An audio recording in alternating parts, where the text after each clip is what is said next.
आज मैं अनय और सिद्धार्थ का दूसरा पार्ट लेके आया हूँ। अगर पहला पार्ट पसंद आया हो तो लाइक शेयर एंड कमेंट ज़रूर करें। और ये पार्ट और भी इंटरेस्टिंग होने वाला है, इसलिए इसे पूरा ज़रूर देखें। अनय ने कहा कि नहीं, पर आज मेरे पास तुम लेटे हो, इसलिए मैंने कपड़ा पहनकर लेटा हूँ, वरना हमेशा अकेला ही लेटता था। मैं भी केवल अंडरवियर में ही रहता था। तभी सिद्धार्थ ने कहा कि टेंशन मत लो, मैं तुम्हारे साथ कुछ भी नहीं करूँगा, कपड़े उतार दो।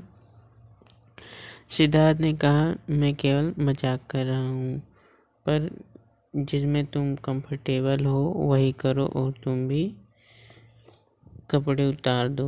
बिना कपड़ों के अच्छी नींद आती है, तो कपड़े उतार दो तुम भी। और अनय कपड़ा उतार दिया, और वह बहुत ही गोरा था। उसको सिद्धार्थ देखा तो देखता ही रह गया। बहुत देर तक वह केवल उसको निहारता ही रह गया। तभी अनय ने कहा कि क्या देख रहे हो? तभी सिद्धार्थ के मुंह से यह निकल गया कि जान, तुम कितनी सुंदर हो, मन कहता है कि केवल तुम्हें देखता ही रहूं।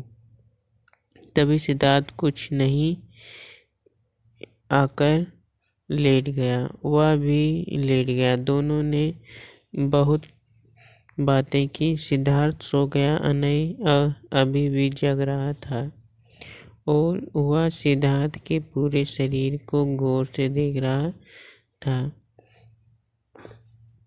उसके एकदम करीब जाकर उसके सीने से चिपक जाता है, और अपने पैर सिद्धार्थ के ऊपर ही रखकर वह भी सोने लगता है। आज उसे बहुत अच्छी नींद आ रही थी, क्योंकि किसी मर्द से चिपककर वह सो रहा था। शायद उसे पता था कि वह एक गे है, पर उसे सिद्धार्थ के बारे में नहीं जानता था।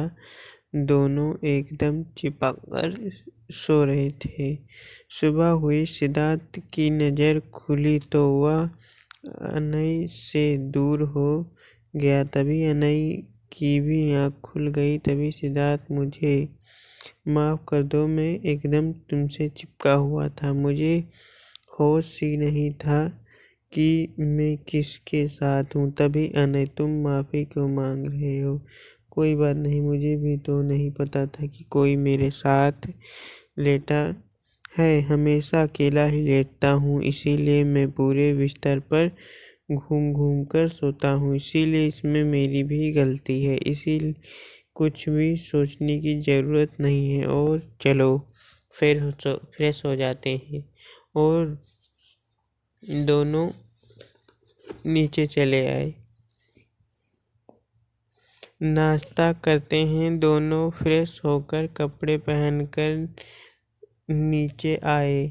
नाश्ता तैयार था। तभी अनय की मम्मी, आज जल्दी उठ गए? चलो, उठ गए हो तो गर्मा गर्म नाश्ता कर लो। तभी बैठ गए, दोनों नाश्ता करने लगे। तभी सिद्धार्थ ने कहा, आज मैं और अनय लाल किला घूमने जा रहे हैं।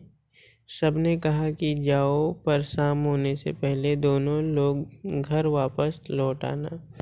दोनों ने कहा हाँ, और अगले दिन वह दोनों तैयार हो गए और निकल लिया दोनों लाल किला देखने। और दोनों आपस में ही खोए हुए थे। दोनों बहुत से चीज़ें खाई और खरीदी, बाहर ही खाना भी खा लिया। सिद्धार्थ अनय का केयर बहुत करता था, और अनय को सिद्धार्थ का केयरिंग नेचर देखकर बहुत पसंद था, और अनय सिद्धार्थ से प्यार करने लगा।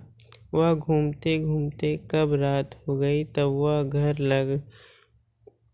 घर आए। उन्होंने कहा दिया कि हम खाकर बाहर ही आए हैं। वह ऐसे ही रोज घूमने जाते बहुत देर तक बाहर ही रहते और खाना खाने के लिए बाहर से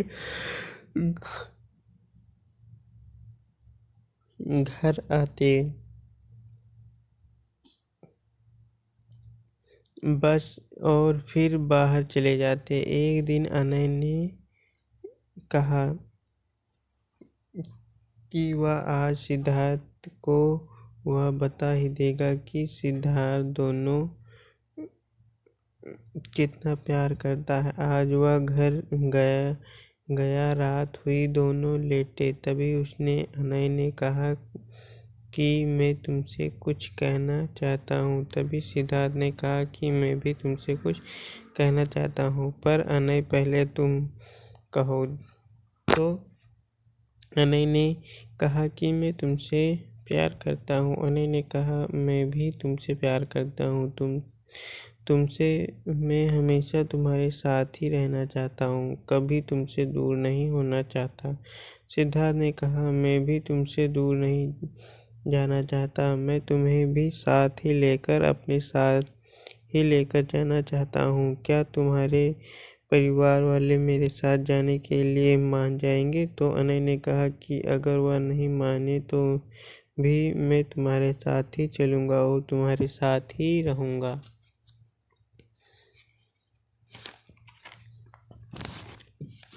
और इतना कहकर दोनों एक दूसरे के चिपक गए और जैसे कई जन्मों से बिछड़े हुए थे, और दोनों ने अपना होठ एक दूसरे से चिपकाकर लॉक कर दिया और दोनों ने प्यार करने लगे। तभी सिद्धार्थ ने अनय का अंडरवियर नीचे कर दिया और उसके बम में अपना हाथ फेरने लगा। अनय को भी उसका छूना पसंद आ रहा था। सिद्धार्थ ने अपना भी अंडरवियर उतार दिया। औजार बहुत बड़ा था और मोटा था, इसीलिए वह देखकर उसे ही देखता रहा। वह उसे बिस्तर पर हल्के से ढकेल देता और पीछे करके उसे करने की कोशिश करता। वह तेल लगाकर अनय के अंदर घुसाने के लिए धक्का देने लगा, पर घुस नहीं रहा था और इतना दबाव होने के कारण अनय को दर्द भी होने लगा। उसने कहा कि सिद्धार्थ, मुझे दर्द हो रहा है, तुम बाहर ही करके अपनी गर्मी शांत कर लो।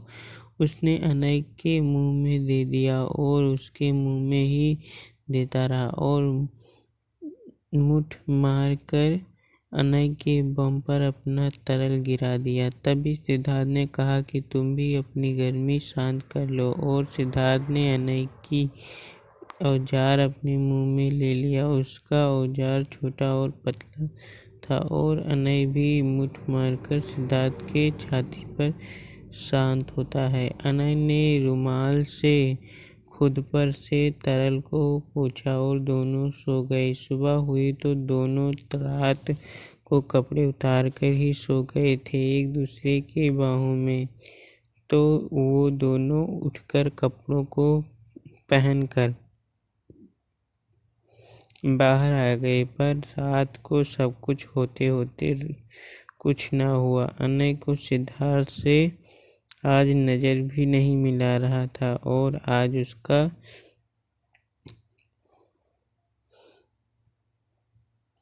बार पीछे की तो भी आ गई। उसमें वह अच्छे नंबरों 12वीं की रिजल्ट भी आ गई और टीसी भी आ गई। उसमें वह अच्छे नंबरों से पास हुआ था और अब उसको भी बाहर पढ़ने जाना था। तो उसके पिता और माता अब यही सोच रहे थे कि जहाँ अनय कहे वहीं उसे पढ़ने के लिए भेज दें, और इसी को वह कुछ दिनों से अनय के माता पिता सोच रहे थे। और आज सिद्धार्थ को भी आज इलाहाबाद अपने कॉलेज जाना था। तभी सिद्धार्थ ने कहा कि अनय को भी मेरे साथ ही भेज दो, वहीं यह भी मेरे साथ ही रहेगा और मेरा दोस्त भी अच्छा सा बन जाएगा। तब अनय के माता पिता से अनय भी अच्छा सा से पूछा कि क्या तुम सिद्धार्थ के साथ इलाहाबाद पढ़ने जाना चाहते हो। अनय को सिद्धार्थ से प्यार तो हो ही गया था, तो वह बिना देर करते हुए उसने भी हाँ कर दिया। वह अब सिद्धार्थ से दूर नहीं होना चाहता था और अब दोनों ही तैयार हो गए जाने के लिए। और शाम हो गई और दोनों इलाहाबाद के लिए खाना रवाना हो गए। अगले दिन वह इलाहाबाद में पहुंच गए और सिद्धार्थ ने जो इलाहाबाद में जो रेंट पर रूम ले रखा था उसी में दोनों रहने पहुंच गए। वहां की साफ सफाई करने लगे। साफ करने के बाद वह दोनों जो बाहर से लाए खाना वही थोड़ा बहुत खाकर एक ही बेड पर सो गए। दोनों रात को सोए तो थे, लेकिन रात को सोए तो थे नहीं, क्योंकि वहाँ पर सही से जगह मिली नहीं थी। ट्रेन में बैठे बैठे रात को गुजर गई। इसी कारण से दोनों बहुत थक चुके थे और उनको नींद भी बहुत आ रही थी। अब वह दोनों शाम को उठे और दोनों बाहर जाकर बहुत घूमे और बाहर ही खाना भी खा लिया और घर का जो सामान की जरूरत थी वह भी दोनों ले आए। दोनों ने सुबह सो रखा था, इसीलिए नींद नहीं आ रही थी और दोनों ही अपना मोबाइल निकाल कर देखने लगे। तभी सिद्धार्थ ने अपना हाथ अनय के निक्कर में डाल दिया और उसका बम को